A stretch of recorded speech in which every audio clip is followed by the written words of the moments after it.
Macbeth, Act 4, Scene 2, Macduff's Castle at Fife.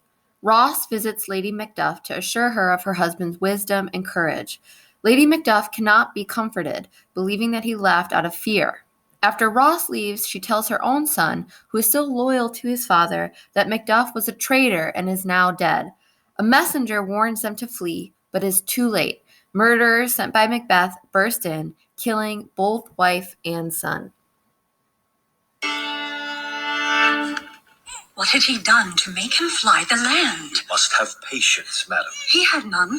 His flight was madness. When our actions do not, our fears do make us traitors. You know not whether it was his wisdom or his fear. Wisdom. To leave his wife, to leave his babes, his mansion, and his titles in a place from whence himself does fly? He loves us not. He wants the natural touch, for the poor wren, the most diminutive of birds, will fight her young ones in her nest against the owl. All is the fear, and nothing is the love. As little is the wisdom, where the flight so runs against all reason. My dearest coz, I pray you school yourself. Your husband, he is noble, wise, judicious, and best knows the fits of the season. I dare not speak much further.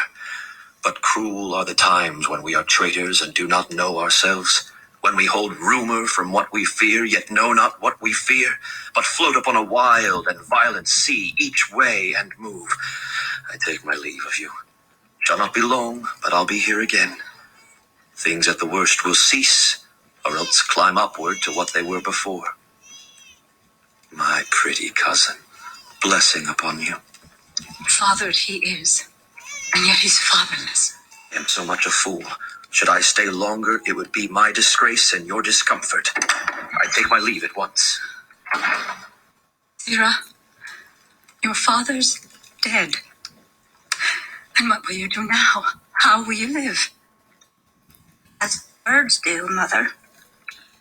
What, worms and flies? With what I get, and so do they. Poor bird. Mouths never fear the net nor lime, the pitfall, nor the gin. Why should I, Mother? Poor birds they are not set for. My father is not dead, for all you're saying. Yes, he is dead. How wilt thou do for a father? Nay, how will you do for a husband? Why, I can buy me 20 at any market. Then you'll buy 'em to sell again.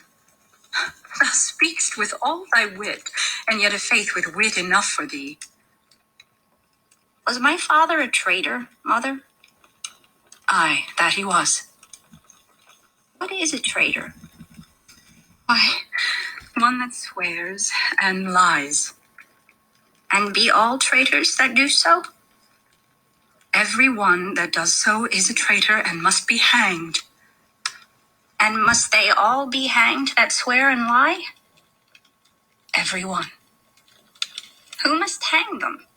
Why, the honest men.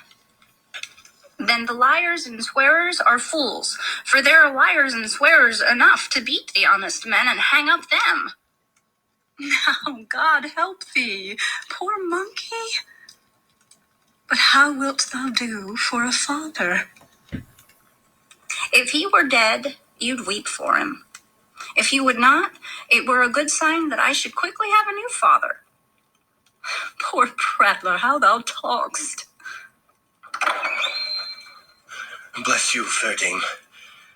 I am not to you known, though in your state of honor I am perfect. I doubt some danger does approach you nearly. If you will take a homely man's advice, be not found here. Hence with your little ones. To fright you thus, methinks I am too savage. To do worse to you were fell cruelty, which is too nigh your person. Heaven preserve you. I dare abide no longer. Whither should I fly? I have done no harm. But I remember now I am in this earthly world, where to do harm is often laudable, to do good sometime accounted dangerous folly. Why then, alas, do I put up that womanly defense to say I have done no harm? What are these faces? Where is your husband? I hope in no place so unsanctified where such as thou mayst find him. He's a traitor. Thou liest, thou shag-eared villain! What? You egg? You... Young fry of treachery? He has killed me, mother.